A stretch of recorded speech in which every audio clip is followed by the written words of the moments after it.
Emosi itu bukan hal negatif. Emosi itu bisa bahagia, bisa semangat, ya, itu bagian emosi dalam psikologi. Dan emosi ternyata memegang peranan penting dalam hal pendewasaan sikap. Pernah membaca mungkin di FB itu fase remajanya, dia lebih percaya dengan teman sebagainya, sehingga ketika kita bicara tentang kenakalan remaja, ada angka 70-80% kenakalan remaja disebabkan oleh peer groupnya. Anak-anak yang cenderung baik tapi dilalah temu teman, masuk di kelompok yang merasa modern kalau dia merokok, merasa modern kalau dia niup misalnya, ya. Jadi niup itu adalah istilah dulu ketika mabuk, ya, gelek misalnya, itu istilah dulu, ya. Yang sekarang istilahnya beda lagi. Nah, tolong ibu-ibu nanti paham, ibu-ibu googling juga istilah-istilah apa yang dipakai untuk ganja, untuk rokok, untuk minuman keras. Karena apa? Supaya kalau bicara itu nyambung.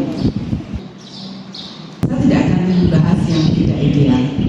Yang tidak ideal itu ada otoriter, ya. Otoriter itu pokoknya lah.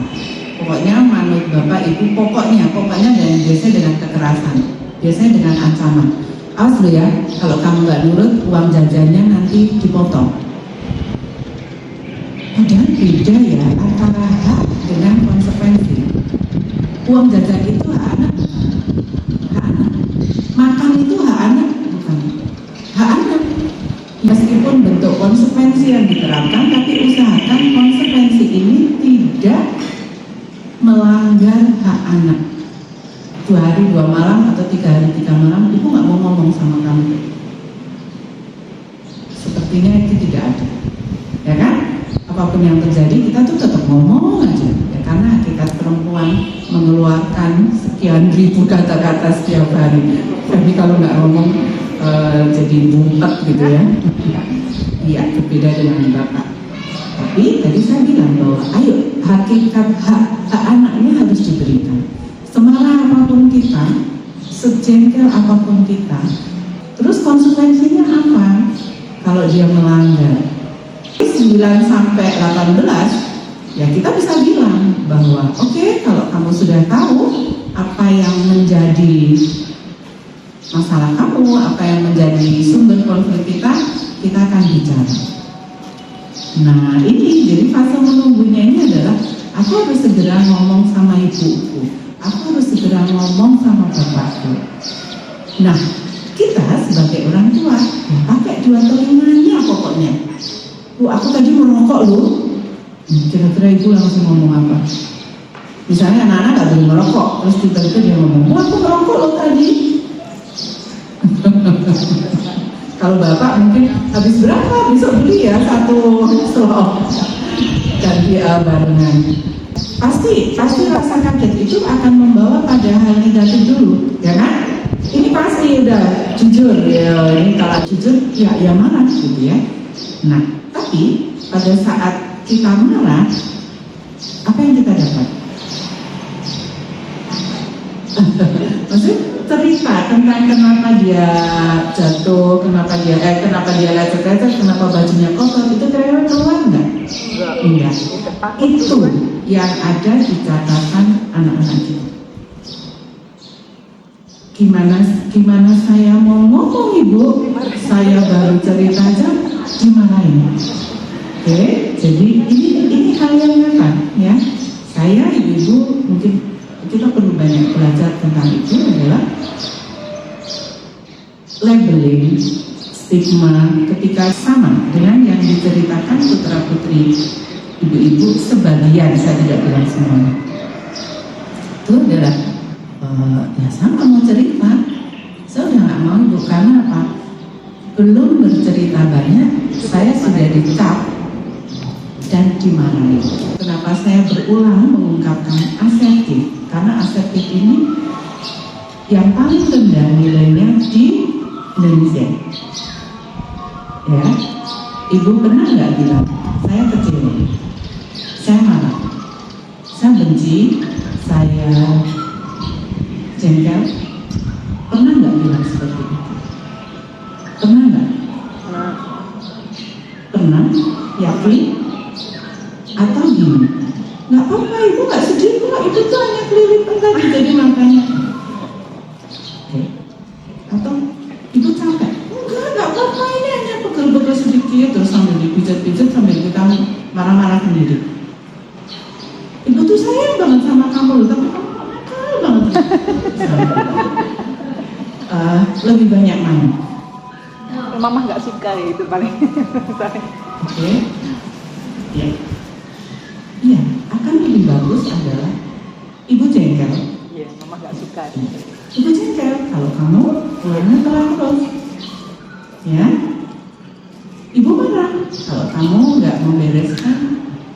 Ini sebenarnya pola asuh yang berdasarkan pada konsep-konsep asertivitas ya. Kita rendah banget. Ya, zaman saya kecil itu saya terbiasa untuk menyimpan. Karena apa? Padahal bapak ibu saya sangat demokratis. Tapi apa? Sama temannya misalnya dimintain terus. Ya kita tetap membolehkan sambil ngedumel. Ya tak apa-apa kasih. Padahal kita ngedumel. Ya kita nggak bisa bilang saya nggak bisa. Terus menerus dimintain kamu, dipinjemin kamu misalnya. Yang ada adalah ya udahlah kasih, ya enggak? Udah sama temen harus baik hati. Oke, Bu.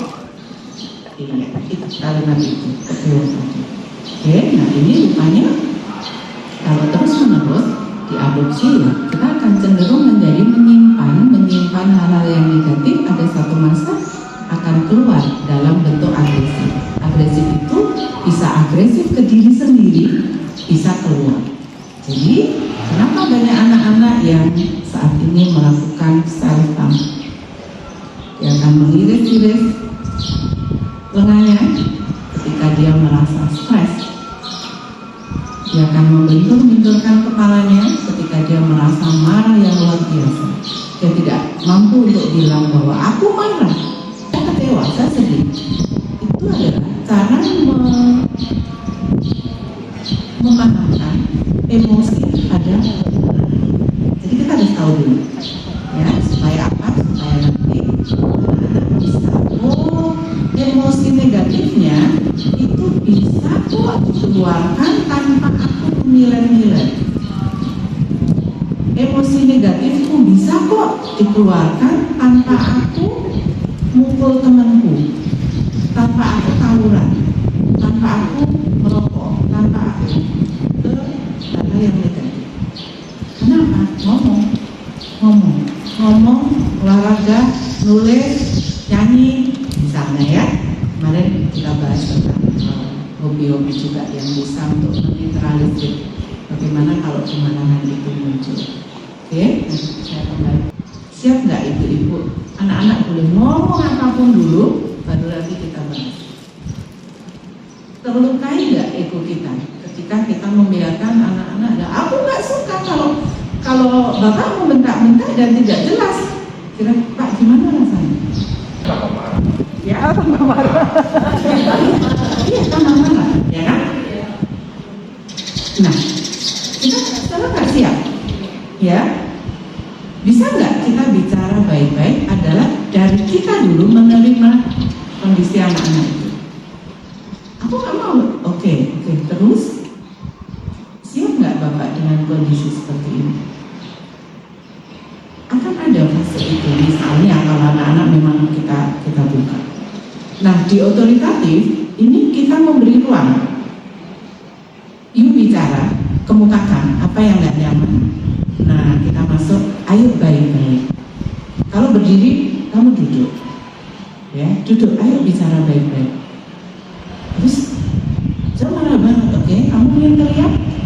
Berteriaklah dulu. Baru yuk kita bantu untuk relaksasi. Ini bagian yang kadang-kadang kita belum siap. Karena kan kita nggak ada sekolah jadi ibu, nggak ada sekolah jadi bapak, ya kan? Ya, supaya anakku kalau mengungkapkan pendapatnya juga nggak akan teriak. Nah, kita dulu, ya kan? Oke lah, aku tak. akan bentak-bentak, tapi aku akan bilang, ibu marah, bapak marah kalau kamu gini. Ya, tadi yang kasus tumpah kopi, oke, kita akan relax sebentar. Yuk ambil ini, yuk ini, ayo segera santai. Itu bagian emosi kita dulu yang kita perbaiki, ya. Salah kayak kita ya sama anak, misalkan ya udah kamu cerita dulu, tapi nanti ceritanya dia tuh membuat kita nahan emosi nih, tuh kok kayak gini tuh gimana ya Bu, untuk jangan emosi denger cerita anak yang nggak pas sama lu pikir itu malah cerita nanti di luar ekspektasi kita gitu.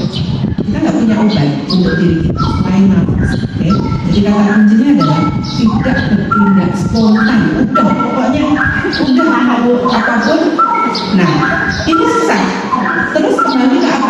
Hitung nafas, relax, tarik nafas. Bahkan psikologi sampai punya beberapa model, ya, mau 7, 3, 7. Tujuannya supaya tidak spontan.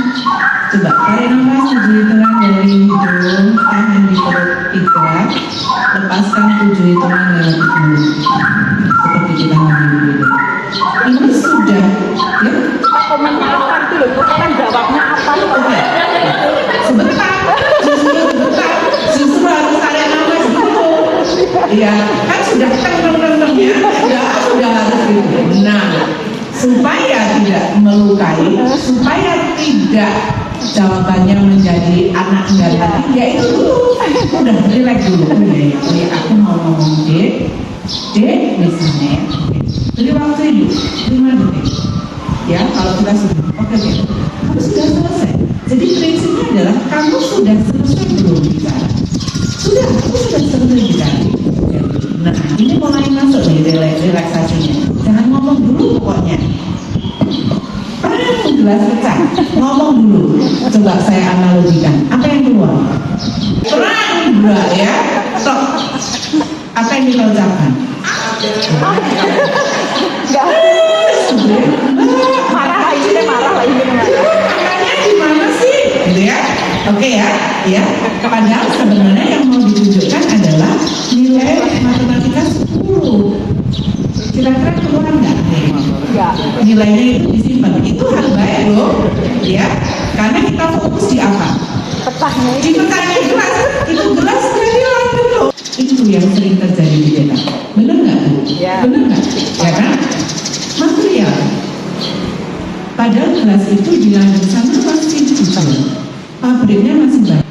Lebih mahal mana? Goresan luka hati dan goresan kaki anak, jangan infeksi, nggak sempat ke situ. Karena apa? Ya karena kita fokus di gelas itu yang beli di luar. Oke? Jadi mari saya, ibu-ibu, mari belajar untuk evaluasi kembali.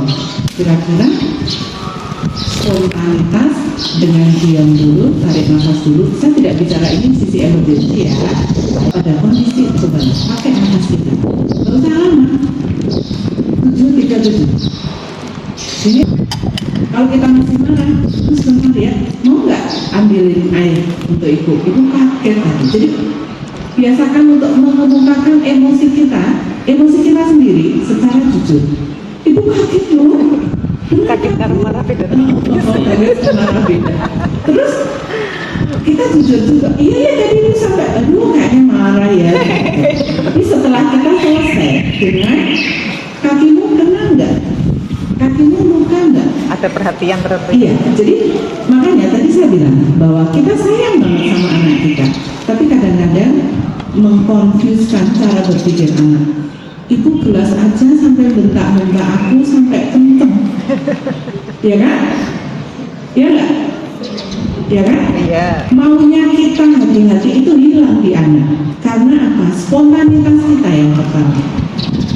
Jadi nanti bukan berarti saya minta untuk nggak apa anak-anak sering mecahin gelas, enggak, ya. Tapi otoritatif pengambilan keputusan ini akhirnya anak yang memutuskan. Jadi anak-anak ibu-ibu semua membuat sebuah kesepakatan yang dibangun di antara mereka sendiri. Apa yang akan mereka lakukan ketika berada di zaman ini? Luar biasa, ya. Saya belum menayangkan tentang apa kiatnya, tapi anak-anak membuat sendiri. Saya ingin masuk pada lingkungan yang sehat. Ini bukan tulisan saya ya. Saya ingin menyalurkan ke hal positif, saya ingin waspada, saya ingin mengelola nafsu, menjaga pergaulan, memperbanyak kegiatan positif, mendekatkan diri pada Tuhan. Jadi otoritatif, pola asuh yang ideal untuk diterapkan tetap. Anak-anak boleh ngomong apa, tapi kendalinya, nah kembali lagi, kendalinya tetap orang tua, tetap ya. Bu, aku mau pergi hangout sama teman-teman jam 10 malam, harus pulang. Enggak, temanku kan nanti ini bawa mobil dan jam 12, no, kendali di kita. Ya, ibu-ibu jangan lengah. Misalnya, ya udahlah dia kan sama sepupunya, ya udah nggak apa-apa jam 11. Sekali kita bilang boleh, besoknya dia akan jam 11 lagi, gitu ya. Termasuk misalnya boleh nggak pacaran? Saya tidak dalam rangka mencampuri salah satu norma. Kalau norma itu sudah diatur dalam keluarga dan anak menyetujui, ya sebenarnya itu yang harus disepakati. Kita bisa bilang ke anak, kemarin saya coba ungkapkan, fitrahnya perempuan itu ya tetap selalu laki-laki. Laki-laki juga, apalagi di fase sekarang yang notabene kematangan itu maju 2 tahun loh ya. Jadi kalau anak-anak sudah mulai jatuh cinta, ya itu sah-sah aja wajar. Nah, saya ibaratkan dengan konsep puasa. Kamu boleh banget mencintai ini, tapi bukanya ya nanti pas maghrib. Maghrib itu apa? Maghrib itu ya kamu menikah gitu ya. Jadi ini ada satu role yang coba kita terapkan. Jadi boleh hari ini misalnya WA dia. WA itu juga sambil tunjukkan bahwa kamu belajar, kamu sedang main hobi sesuai hobimu, kamu tunjukkan satu prestasi, ya ini akan membuat saling ya. Ya nggak boleh kan apa sih berdua-duaan yang bukan muridnya, itu jelas nggak boleh. Tapi rasa senang itu bagian dari fitrahnya kita loh ya, fitrahnya secara normal. Lakukan berbaik-baiklah dengan bestie-bestie anak-anak, nanti kita jadi tahu ya kira-kira apa yang dilakukan mereka, bisa dicoba ya.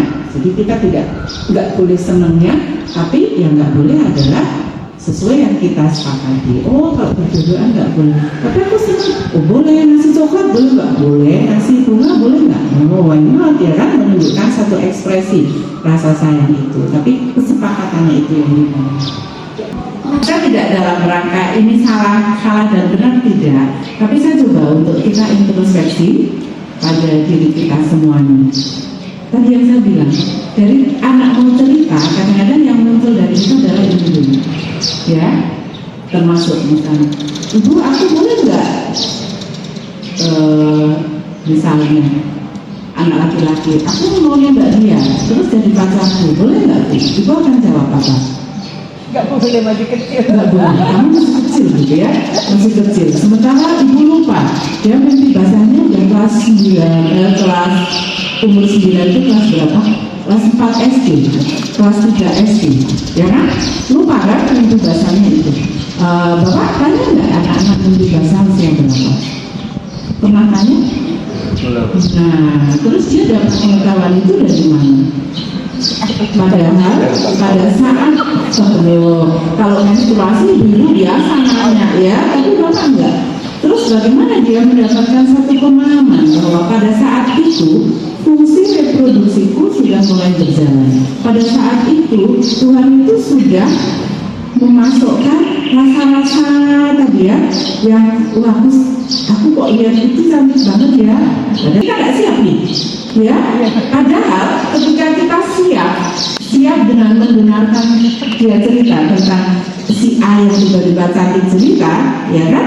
Ini nanti runtutannya akan berbeda dengan kalau kita langsung stop, kamu masih kecil nggak boleh senang-senang, nggak boleh. Nah, padahal yang meniupkan rasa itu bukan dia loh, ya kan? Kita belum bilang, ayo Cik kita cerita. Itu normal, kamu suka ya sama dia. Kira-kira siap nggak kita mencoba untuk mengulur waktu gitu. Kamu senang sama dia? Sampingnya gimana sih? Dia tuh pintar loh Bu. Nah, dia pintar kan? Kamu malu nggak kalau nggak lebih pintar dari dia? Boleh belajar bareng, boleh kamu tanyakan. Tapi malu nggak sih kalau laki-laki kok nanya terus? Sebenarnya kasih dong sekali-kali kamu yang ini yang menyelesaikan tugasnya, yang membantu PR-nya. Jadi berbeda kan? Berbeda. Dibanding dengan kita langsung klik mencela dia, mulai berdia dengan nggak boleh, tuh kamu tuh masih kecil ya, tuh salah banget sudah, masih kecil sudah sayang-sayang. Karena dia baru cerita, Bu,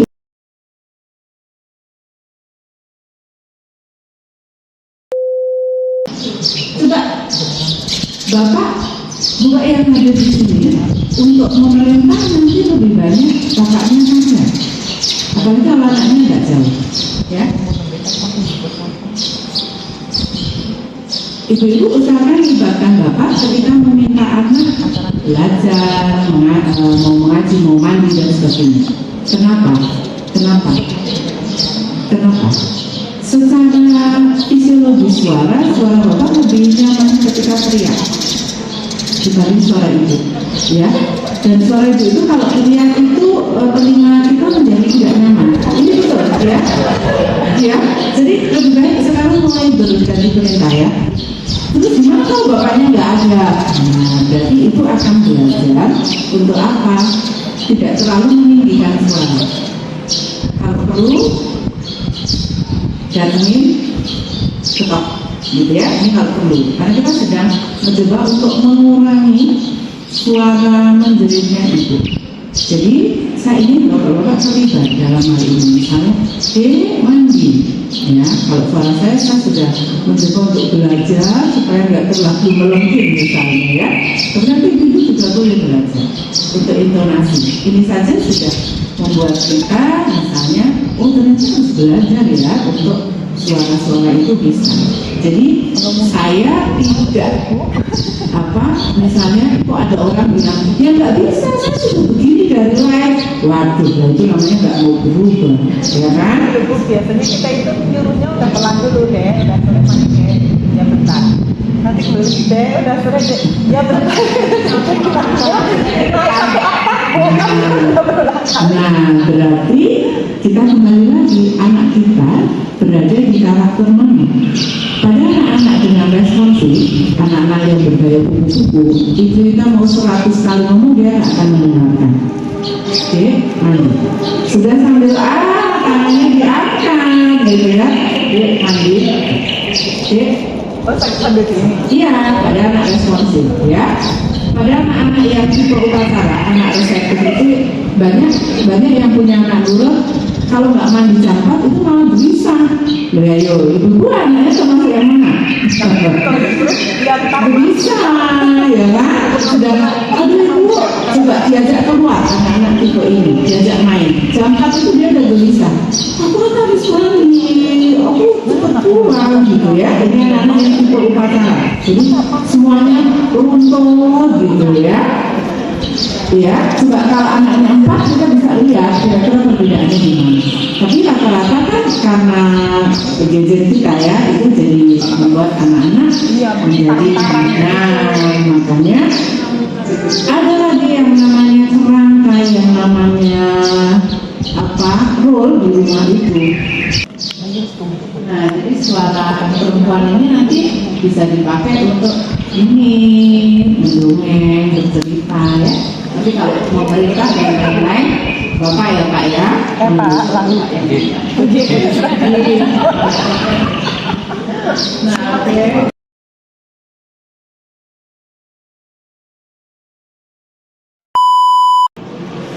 Misalnya kamarnya memenuhi syarat ya untuk beberapa anak itu, kakak adik sebaiknya tidur sendiri-sendiri atau untuk sementara berdua nggak apa-apa kalau kamarnya lebih lah. Laki-laki sama laki-laki lah kalau ini kamarnya banyak, kenapa nggak sendiri-sendiri Pak? Lebih baik privasi ya. Karena apa? Saya boleh cerita sedikit. G kita itu bukan G biologis, bukan G fisiologis, yang artinya dia punya genetis bahwa saya memang di dalam tubuh saya memang ada gen untuk ini, saya senang sesama laki-laki. Enggak, bukan ya. Nanti boleh tanya ke beberapa ahli yang meneliti itu ya. Ternyata itu karena si kondisi. Jadi gini, saya pernah punya, kebetulan saya juga konselor untuk HIV/AIDS ya. Jadi dia main kocok-kocokan dengan kakak sepupunya. Dia lagi rame-rame di acara keluarga dan tidur dengan kakak sepupu, masih anak-anak, masih SMP dengan SD. Mudah-mudahan dia diampuni dosanya lah ya, ini yang sudah meninggal, yang satu yang saya kenal. Jadi terus dia main kocok-kocok. Tahu kan yang dikocok? Hari ini loh ya, anak di AKB yang dikocok adalah alat kelaminnya, saling mengocok satu dengan yang lain. Oke. Saya bilang, Freud, ahli psikologi ya, dia mengkategorikan ada fase validnya anak-anak, di mana anak-anak nggak usah ahli. Bagaimana kalau alat kelamin itu distimulasi? Senang nggak? Ada rasa puas nggak? Ada. Oke, kita orang dewasa semua. Jujur ada. Sehingga ada yang namanya masturbasi, yang namanya onani, menstimulasi diri sendiri. Nah, oke, singkat cerita main bocor-bocor. Ketika SMP SD SMP tadi, terus dia SMA, ya, SMA. Masa itu menyenangkan, dia selalu terkenal dengan masa itu. Dilala dia tidak mendapat penjelasan yang baik lah ya, tidak pernah mendapat penjelasan itu. Akhirnya suatu saat dia terstimulasi oleh dia salah masuk di satu kelompok G. Bapak Ibu, ada 90-an web yang itu adalah punya G.